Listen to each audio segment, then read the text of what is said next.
This right here is the Transformers Siege Deluxe Class Hound. And the last time I looked at a Hound, it was a character and a figure that I absolutely adored. So much so that I actually sang. I shouldn't have sang. But how well does this guy stack up? Well, we're about to find out because he's going to be our focus in the latest GotBot True review.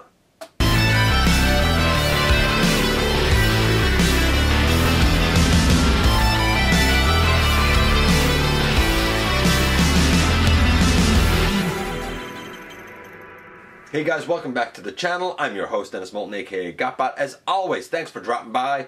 You know it's appreciated. Please like, comment, share, and of course subscribe. Check out Machinery of Man, the Everything Factor, Transformers Collectors, NL, and me everywhere. And this is Siege Hound, who is pretty great. Pretty great. The last time I looked at a Hound figure, it was the classics, because I didn't get the Combiner Wars one. And I love the classics. I've had him in my collection now for a few years, and he never ceases to be of interest to me. He never ceases to impress. So, was this guy even really needed? I don't know. I don't know. Is he better? Because I said a long time ago that while I thought other versions of Hound would come along, I don't think that a version would ever be better than the classics. Well, you know what? Let's put this guy to the test. Plus, let's evaluate whether or not he's worth the price increase that this wave has undergone. We're going to talk about everything to do with this guy when we head over to the table. So let's round out wave one of the Transformers Siege Deluxes with Hound. And he looks good. He does. He looks great. We're going to measure him as we always do, of course. We're going to see if he's guilty or innocent. So far, if you've been keeping score, we have 2 innocent, 1 guilty for whether or not a price increase of 33%, actually 33 1/3%, is justified or not. But we're going to start out, as we always do, and take a quick look at the packaging first. And it's a box. It's superfluous and, to me, unnecessary.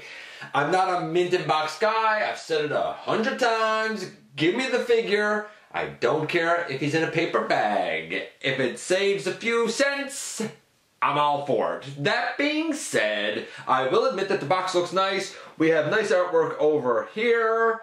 Actually, we have all right artwork over here. I think some of the artwork is better than Hound's is. Same over here as on all of them. And, of course, we have the product shots on back, as we always do. By the way, as with all Siege packaging, there's a blacklight code here that you can put into a cipher and decode. I got this from Dragonfly, friend of the channel, and the code here is perhaps the strangest one yet. So this is your spoiler warning in case you want to find the code yourself. But the code on Hound is Mac Adams. Why it would be Mac Adams was beyond me, because I don't think there's kind of any reference to Hound ever being Mac Adams. I don't know of any reference to Hound being Alchemist Prime, since Mac Adams is often rumored to be the ancient Prime. But what I did find is one kind of obscure little reference that basically Hound frequents Mac Adams many times. So I don't know if we're going to learn more about what the connection is. It seems like a very loose, tenuous one at best. But there you go. We have minty, delicious instructions that are red and gray, and they look fantastic. By the way, you'll notice up here they put all of the accessories together. We'll show that in a moment. But what I like best about these instructions is these, the accessory stats. I think that that is such a cool feature.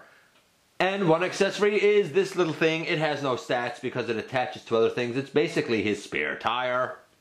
This is his hand blaster, and we have a little rectangular slot right there on both sides. That's why we were able to put the tire in there as part of this. This is his W5 Hollow Beam Refraction Blaster.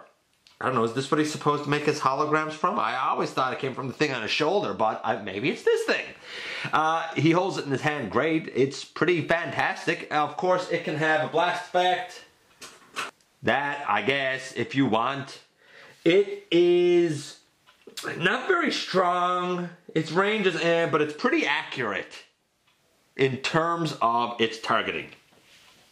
And we have this thingamajigger, mabobber, machiner, the RT-10 IR electroscope launcher. I don't know what it is. It's moderately strong. It's not the most accurate, but it does have a decent range to it. And it can accommodate a blast effect. And of course, you could put all three accessories together so it looks like this monstrosity of a thing. And I guess if you want, you could put the whole kit and caboodle on Hound's shoulder like this, though I don't think that's exactly how it's intended to be. By rights, the green piece stays up on his shoulder, and the blaster, I guess, would go in his hand. Like all the other ones in this line, he's covered with a bunch of 5mm ports. Let's see, 1, 2, 3, 4. On 2 on his feet and 2 on his shins. 5, 6 on his forearms. 7, 8 on his shoulders. 9, probably 10 up on his up top, maybe a couple on the back. 10 or 12 as per usual. He has 4 what I'm going to call warts to put blast effects on that I can see. He has 1 on each shoulder, it looks like. So you could think that that's 1 there. Yeah, you can put 1 there. He has another 1 over on the other shoulder. He has 1 there, and he has 1 on his lower leg down there. So I don't know, Hound has seen some stuff and some things, I guess. Taking those off, what do we think of the paint apps? I kind of wish we didn't have battle damage down on his shins. I wish that was just green, to be honest with you. The green is dark. It's pretty toy accurate. The gold is almost like a brownie gold, more of a bronzy color than gold, I think. Yeah, more of a bronzy color. I feel like that should probably be more of a yellow, but he has plenty of paint. I can't deny it. Honestly, it's not exactly animation accurate, but it is very toy accurate. Even to the stars on his shoulders. I kind of wish it was a lighter green because the animation was a lighter green than this. But I can't argue that there's a lot on the guy, a lot of molded in detail and a lot of painted detail.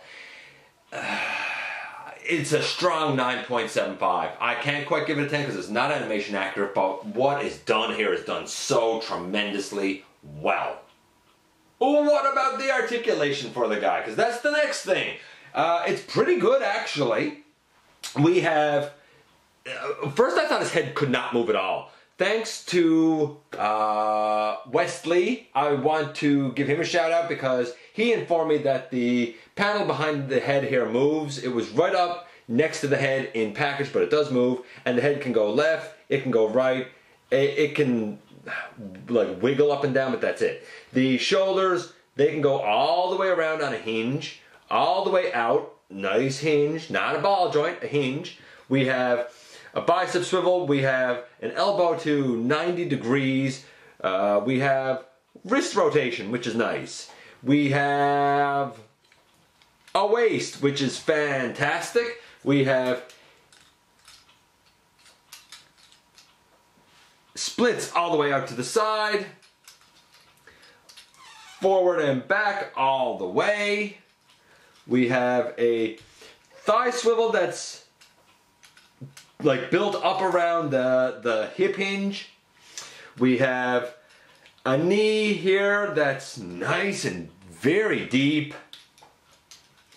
And while we don't have forward and back of the foot, we do have ankle tilt like that, I guess. You know, he can do that.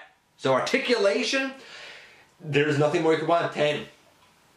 So at this point, I wanted to show him next to the Classics Hound. We also have a Combiner Wars Hound. I don't have him, but I feel like this is the comparison that needs to be made. And I'll explain what I mean in a little bit. When I looked at Classics Hound way back in episode 7, fun fact, it is, I believe, the only episode where I ever sang at the beginning. I'm still sorry about that. But I said that Classics Hound was the definitive Chug Hound. I said then that others would be made, but none would be any better. I said that the paint on the original Classics one here, whatever version you had, whether it was the Japanese version or the North American version, was a 10. Truth is, it's about a 9.5. It's good. Not quite as good as the Siege, which is 9.75.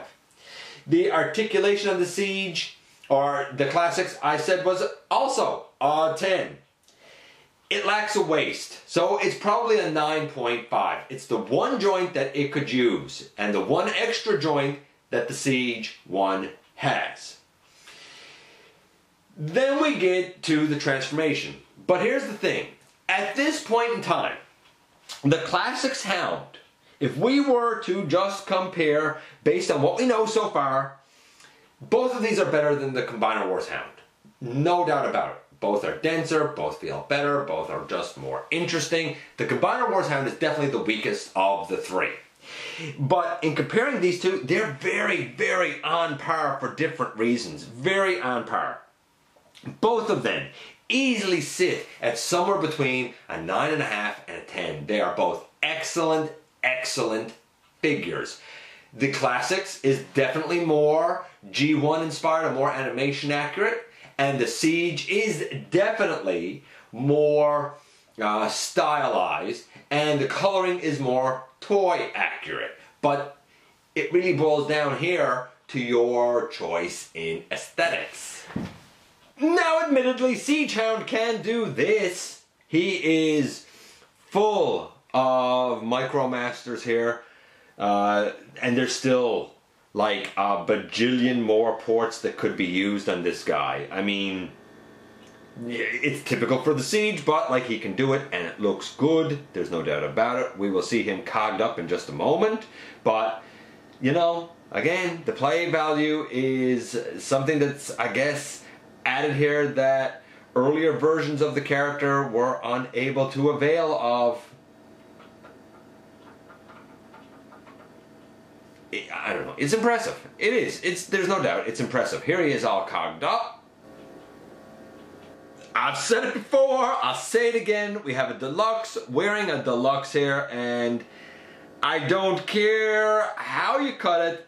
It's pretty cool. And of course, we still have like so many ports open here that we would be able to use. Like, all of Cog's ports are still open that you could add a bunch of Micromasters or Battle Masters to kind of like build his armament up even more. The creativity factor is mind-boggling with this new line. Even so, is he worth a 33.33% increase in cost? Well, in recent times, deluxes in the Power of the Primes line were at 85 grams of plastic. This guy comes in at a strong 85 grams of plastic. He is no bigger, but he's also no smaller. He is denser. The feel of swivels and hinges is more solid than ball joints. And it's just sort of kind of like a historical circle. We had ball joints as far back as Beast Wars. We've seen them again most recently in things like Titan's Return and Power of the Primes. We had hinges in like early Classics Chug, early Movieverse stuff. We had hinges and swivels, and now we have hinges and swivels again. I don't think we ever should have strayed from that, to be honest with you. Now, that being said, he is your average size deluxe. Anybody who's saying these are heavier, no they're not. No they're not. They are the same as a deluxe has been. It's just now they are costing more. That said, we know he's the same weight basically as a Combiner Wars version of himself. What about the Classics version? Well, the Classics clocks in at 84 grams. So actually, the Siege one is 1 to 2 grams more than this guy. Okay, you know what? That's cool. He is, in fact, a little bit heavier than his previous iterations. So at this point, compared to his earlier self, this guy weighs a little tiny bit more. he definitely has additional play value with all of the 5mm ports on him. And he even has one extra, I guess, point of articulation, that being his waist. It's a good figure. Let's look at the transformation. We begin by taking this out of his hand, and we'll take this piece off. And now we just have the base figure. And now here we have the bare bones robot, and we're going to do the conversion. Remember, right now he's getting about a 9.90. It's almost perfect. I just wish he was a little more animation accurate. How do we do the conversion? It's interesting, but like I almost don't know where to start with it. Okay, so we pick off the back and we take out this piece. Then we can fold back the shoulders, which frees up the chest, and we can bring the chest up over and the head and hood section kind of push down into it. Then these shoulder sections will bend all the way forward underneath the vehicle. All the way forward underneath the vehicle. We have these arms just sort of hanging out, being cool. You know, cool, Mr. Cool Arms. You're going to want to take those arms and you're going to want to turn them so that like the elbow allows them to bend up under the vehicle. It'll be kind of like that for now. We'll even pick this piece up for now, just because it'll be easier for us to like do some work in a little bit, because we have to unfurl his legs, and then there's a black hinge that hinges out, and then that whole thing flips up and becomes the entire side of the vehicle, which is ingenious, but it does concern me. So we begin by untabbing from the inside of the leg. There's a little rectangular tab and slot, well, a little rectangular tab there, a little rectangular slot right there. You straighten that whole thing out, and you do the same thing on this side. You unfurl it and straighten the whole thing out. Now you can tab them together right now at the knees and try and bend them up over. I feel like that's harder to do. So I would angle this out and angle this out.